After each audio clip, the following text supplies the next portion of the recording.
Якія законы прыняў Лукашенко? Чаму яго не бачна апошнія дні? А таксама новае прызнанне Лідзіі Ярмошынай і страшная знаходка ў цэнтры Мінска. Вітаем, сябры! Гэта наша Ніва, і зараз мы ўсё вам раскажам. Новыя законы Лукашэнкі. Ён падпісаў аж некалькі зменаў у важныя дакументы. І вось што цяпер будзе па-новаму. Самы важны момант – гэта жалезны занавес для чыноўнікаў. Раней тым служачым, якія мелі доступ да дзяржаўнай таямніцы, нельга было выязджаць за мяжу без дазволу кіраўніцтва. Цяпер жа за парушэнне гэтага правіла уводзіцца і крымінальная адказнасць. Калі датычны да дзяржтаямніцы проста выехаў без дазволу, яму будзе пагражаць ад штрафа да 3 гадоў калоніі. Калі ж такі выезд прывёў да цяжкіх наступстваў, то пакаранне вырасце аж да 5 гадоў. Але што такое гэтыя цяжкія наступствы, на дадзены момант не ўдакладняецца. Іншыя новыя законы дазваляюць бацькам самім здаць праблемнае дзіця ў спецустанову. Раней гэта рабілася толькі па рашэнню суда. Зараз жа будзе дастаткова заявы ад бацькоў, але трэба, каб пацвердзіўся факт, што падлетак ужывае нейкія забароненыя рэчывы. Бацькі нават змогуць указваць жаданы тэрмін, на які аддаюць дзіця, ад адной вучэбнай чвэрці і аж да каляндарнага года. Пры гэтым будзе дазволена забраць сына ці дачку дадому раней. Таксама рыхтуецца яшчэ адзін законапраект па забароне ў Беларусі электронных цыгарэт, ці як іх яшчэ называюць, вэйпаў. Такую задачу паставіла асабіста Наталья Качанова, а значыць забарону дакладна прымуць. Пытанне толькі калі. Сам Лукашенко працягвае адпачываць. На канцэрце ў Александрыі, які прайшоў 6 ліпеня, ён прагаварыўся, што адчувае сябе не вельмі добра. Маўляў, апошнім часам цяжкавата. Мерапрыемствы, пералёты і гэтак далей. Пасля гэтага Лукашенко амаль знік з публічнай прасторы. За 5 дзён ён правёў толькі адну сустрэчу з афрыканскімі гасцямі. І ўсё. Больш ніякіх нарадаў, паездак, інспекцыі жніва і ўсяго іншага. Тут варта падкрэсліць, што гаворка не ідзе пра нейкую хваробу. Прынамсі, у нас такой інфармацыі пакуль няма. Але ж узрост Лукашэнкі дае пра сябе ведаць усё часцей і часцей. Да таго ж дадалася і летняя спёка. А Лукашенко і раней з цяжкасцю пераносіў высокія тэмпературы і сам шчыра пра гэта казаў. Маўляў, нават для адпачынку лепш не пляж, а нейкае халоднае месца, лядовы палац ці гарналыжны курорт. Цяпер жа праблемы толькі ускладніліся, бо Лукашенко і пастарэў і заўважна набраў вагу. Дайшло да таго, што ў апошнія гады ён пачаў адзяваць пад дзелавы касцюм сваю любімую кашулю з кароткімі рукавамі, тую самую, што выглядае як адзенне міліцыянтаў ці праваднікоў у цягніку.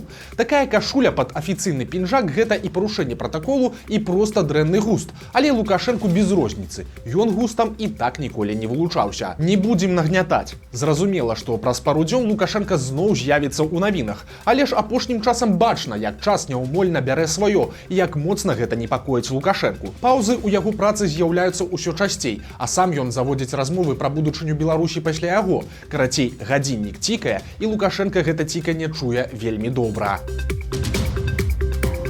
Фальсіфікацыя выбараў – гэта весела. Гэтымі днямі споўнілася роўна 30 гадоў з першых прэзідэнцкіх выбараў у незалежнай Беларусі. З гэтай нагоды ўсе дзяржаўныя медыя разрадзіліся хвалебнымі матэрыяламі на адрас Лукашэнкі. І калі коратка, то сутнасць іх аднолькавая. Як цяжка і страшна было ў 90-х, і як добра, што Лукашенко атрымаў уладу, а пасля захаваў яе пажыццёва. Дык вось, для аднаго з такіх сюжэтаў з пенсіі зноў выцягнулі Лідзію Ярмошыну. Спачатку яна расказала вось такую байку. Я могу сказать, что в 2001 году, незадолго до выборов, один из известных политиков мне сказал: Лидия Михайловна, дядя Сэм интересуется, сколько вы стоите. Вот и все. А пасля падсумавала ўсе свае 25 гадоў на пасадзе галоўнага фальсификатора белорусских выборов. Вообще выборы, не считая каких-то определенных трагических, спровоцированных событий, выборы это в основном было весело. Ну и таксама паказальны момант, як чыноўнікі ўспрымаюць беларусаў. Ярмошынай нават не прыходзіць у галаву, што ў 20-м годзе людзі абурыліся ў першую чаргу непрыкметнымі фальсифікацыямі. Не, на яе думку, гэта ўсё нейкія міфічныя технологии. 20-й год меня удивил, да.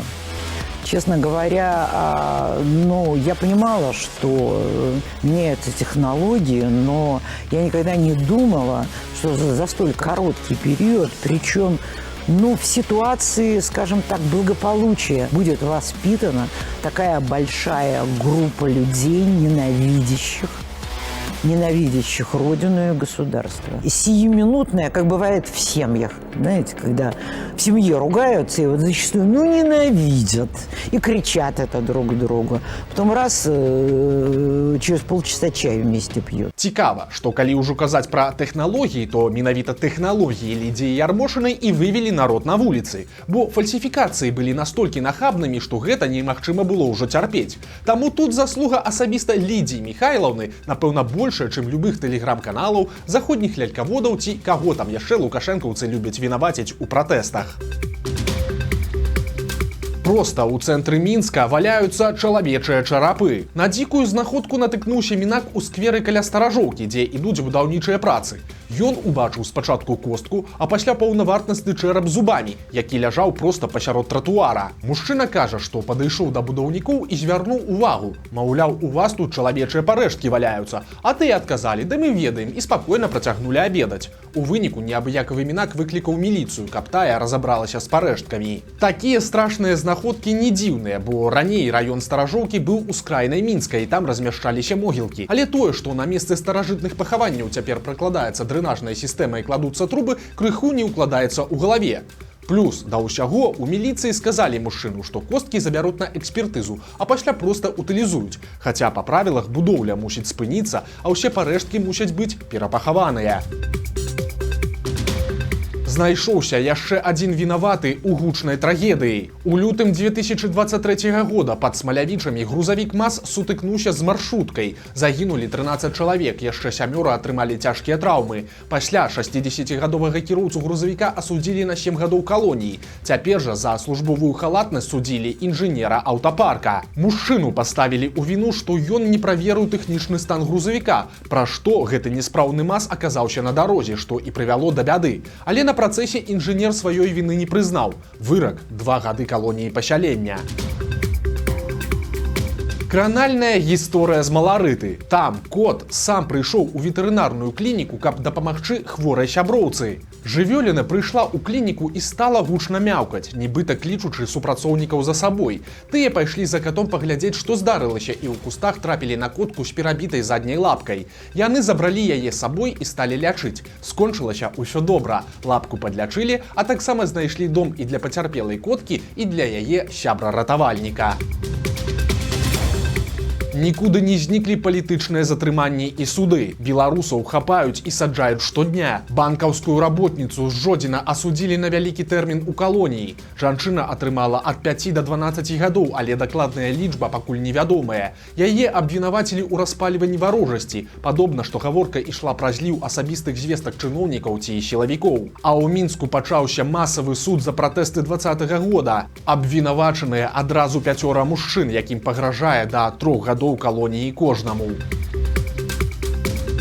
Выпадкова забіў бяздомнага? Ай, ну нічога страшнага, ты ж не спаліў сцяг і не пісаў каментары. Стаў вядомы прысуд па трагічнай гісторыі, якая адбылася ў Гомелі. Там вялікая кампанія сяброў на падпітку прыйшла ў краму, і каля ўвахода да іх падышоў бяздомны, таксама нецвярозы, і папрасіў грошай. У выніку адзін з мужчын адпіхнуў жабрака, і той упаў на зямлю, ударыўся галавой і памёр. Цяпер журналісты партала «Зеркала» заўважылі, што па справе прайшоў суд. Мужчыну, які штурхнуў бяздомнага, судзілі за забойства па неасцярожнасці.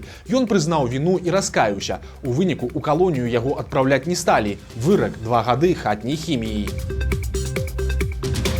Магілёўскі самагоншчык нарабіў праблем сам сабе. Мужчына пакінуў на пліце самагонны апарат і спакойна пайшоў на працу. Вынік на фота. Абставіны невядомыя, але прылада загарэлася. Дарослы сын мужчыны, які быў дома, спрабаваў яе патушыць, але беспаспяхова. На шчасце, абышлося без чалавечых ахвяр. Мінскі рыбак, які спрачаецца з лебедзем, стаў зоркай інтэрнэта. Мужчына хацеў забраць сваю скамейку, але птушка чамусьці аказалася супраць. Прыйшлося дамаўляцца, і дыалог з лебедзем ужо сабраў больш за 3 мільёны праглядаў. Мне скамейку забрать надо. Ты русский язык понимаешь? Мало не покажется. Ага. Иди вон к детям. Здрасте. И ты там еще. Я тебя не трогаю, я вам кукурузу отдал. Иди.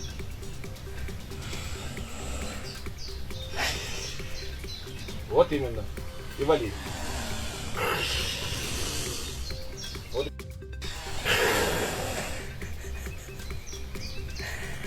Вали, сказал. Это мое.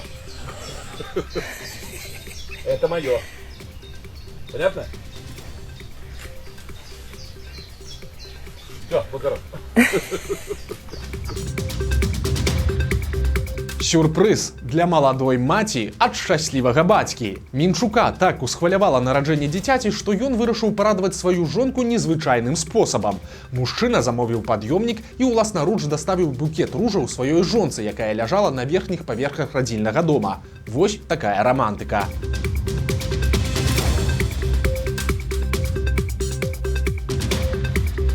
Вось такія навіны чацвярга. Подписывайтесь на канал, ставьте лайки альбо дизлайки и выказывайте заўвагі ў каментарах. И, конечно, читайте нашу Ниву, глядите нашу Ниву и любите Беларусь. До сустрэчы заўтра!